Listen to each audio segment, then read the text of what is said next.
Hello, Abyssfarer Nation. We're out fair in the abyss. But yeah, no, JK. This is a different type of video dedicated to Abyssfarer lore. Since I really want to expand what sort of tomfoolery and shenanigans I do on this channel, I will be going over some of my favorite media, games, music, movies, etc.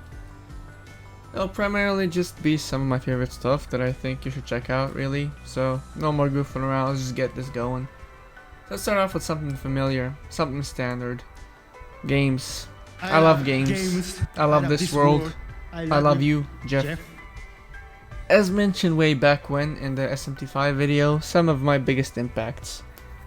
First of all, Danganronpa. I genuinely think the games are genuine masterpieces with some of the best mysteries in fiction. But I really avoid it due to the, let's say, woke minors in the fandom, which is like 98% of it. But yeah, fandom aside, I do think the games are incredible, and yeah, I do need to replay them, however, because, well, likely by the end of the year, because it's gonna be 7 years since I last played them, so safe to say I'm a bit hazy there, but my memories are a tad bit fucky-wucky, one might say. So next up, the Persona games. It's obvious that by now the games are, to me, absolute godsends. While I have shifted towards SMT heavily in preference, well, as of writing the script, Strange Journey seems to be the exclusion, but it'll get a dedicated video when it's done. Do not worry about that. Well, we're waiting. But yeah, Persona games are naturally a big impact to me because I remember the COVID arc, and when I started both Doom Eternal and Persona 5 on RPCS3, allegedly.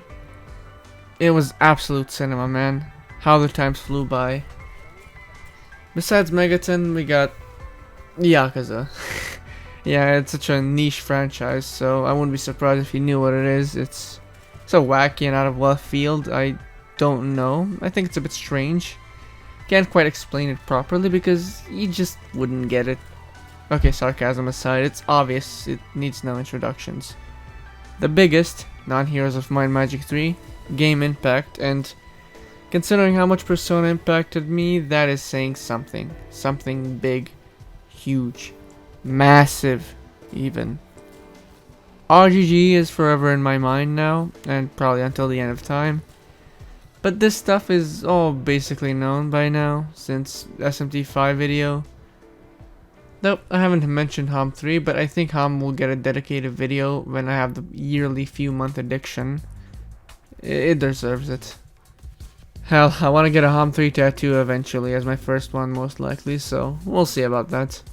So let's get into some new stuff. Music. First off, I listen to almost everything besides techno and modern rap. Old rap is tolerable, but I don't like it much, besides maybe Chameleonaire and I don't know. My preferences are, however, symphonic metal and, as of last year and probably onwards, goth music. You know, goth rock, dark wave even, hell, Japanese dark wave as well. Let's get into the artists though. So, Nightwish, my absolute favorite. Discovered them in 2023, instantly became absolute peak. So too bad they stopped touring when I became a fan. That hurts. I love all three vocalists equally, and I absolutely love how many S-tier songs they have. Consistent quality with incredible instrumentals and, hell, even good ballads.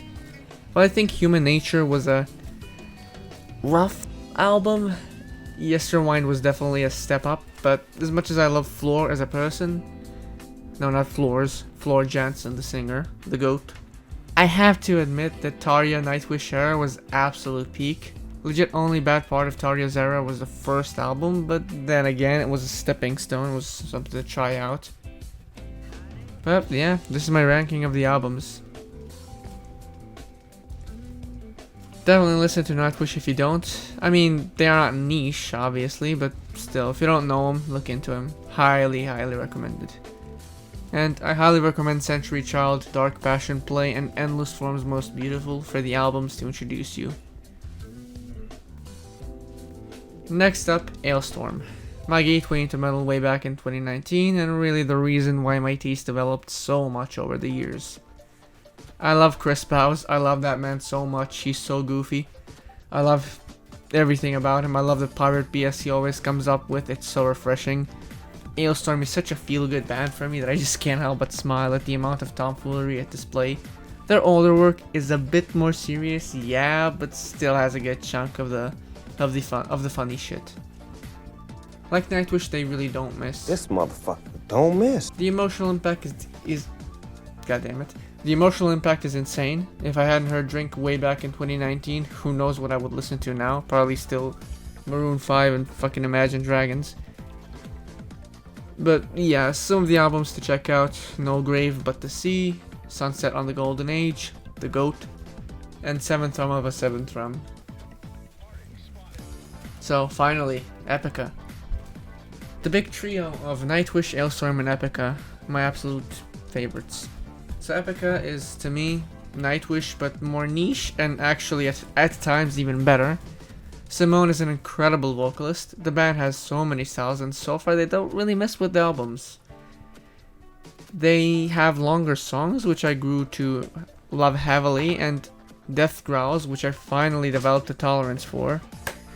So yeah, pre-2021-ish, I would just skip growls or aggressive shouting metal, but now I tolerate them. Hell, even like them sometimes, if well executed, naturally.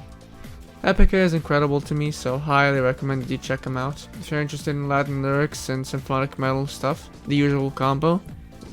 So the amazing albums are Design Your Universe, Divine Conspiracy, and The Phantom Agony.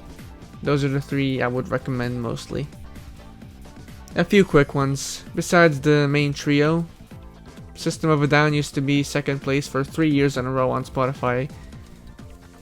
And despite loving them so much, like way too much, it's just unfortunate I probably won't ever see them live since I live in EU and they won't make shit. It's really painful, not gonna lie. I do love everything about them, but they have fallen off to me just because of, well, the other bands. I do like 90% of all of their music, and just, it's so peak. It's just the circumstances surrounding them. Rammstein. Yeah, it's Rammstein, man. Come on. I lived in Germany and Austria for 6 years in total now. And come on, they're just so peak unhinged.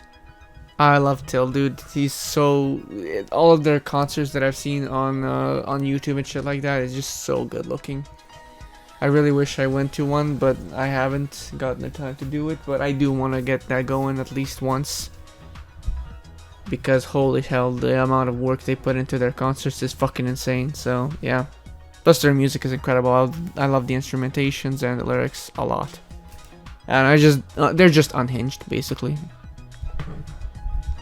Kasabian, gotta love Kasabian. Holy hell, better than Arctic Monkeys in my opinion. All of their songs are so good, and despite Alchemist's Euphoria, they don't have any album misses. Like, for example, the newest one, The Happenings, was a pretty great album actually, I'm not gonna lie. Italian Horror is absolute peak. Obviously, their older stuff is really just way too... It's incredible. And I have fallen off in that instance, but I don't know, besides Alchemist Euphoria, which was just they're still consistently really good. Franz Ferdinand, absolute bangers, especially the new album, The Human Fear. Genuinely one of the best recent albums to me. Made up for the wait in my opinion. And I'm glad I ended up listening to them before, I guess, before This Fire. And I know that This Fire was the opening to Edgerunners, if I'm not mistaken. I probably am, I don't know. But they grew in popularity because of that. But thank God that I listened to them before, you know, the real G, you know.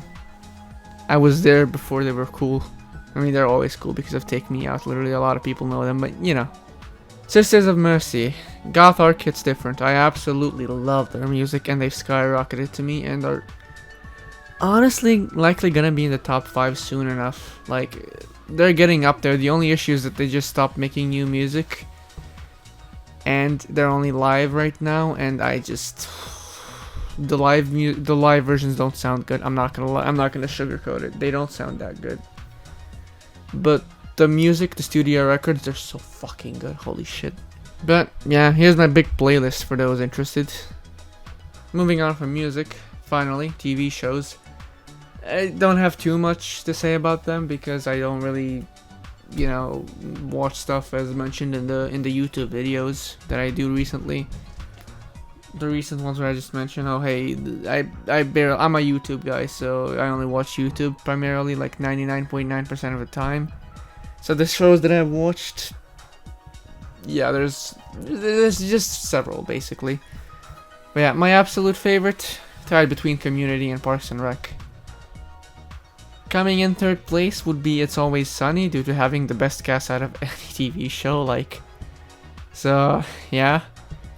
And anime, well, my anime journey is currently being documented on this channel. However, before the next one, I still have to watch Arcane. And as of writing this script, I will start watching Arcane in the evening, and I'm rather excited to see how it goes. So we'll see about that. But yeah, no. There we have it. A bit of a strange video. Likely it's gonna flop, but hey, I wanted to make it for the people interested. You know, the 5 people who are bored. I'm probably just putting it in the background or some shit. But yeah, no. Thanks for watching. If you skipped to the end, thanks for skipping to the end. For your reward, you get to click the cool button up top to watch my last video if you haven't, because I love that video. It's a great journey through 2024. So yeah, see you next video, be it Warhammer Space Marine 1 and 2, or something miscellaneous, who knows. Not me, I never lost control.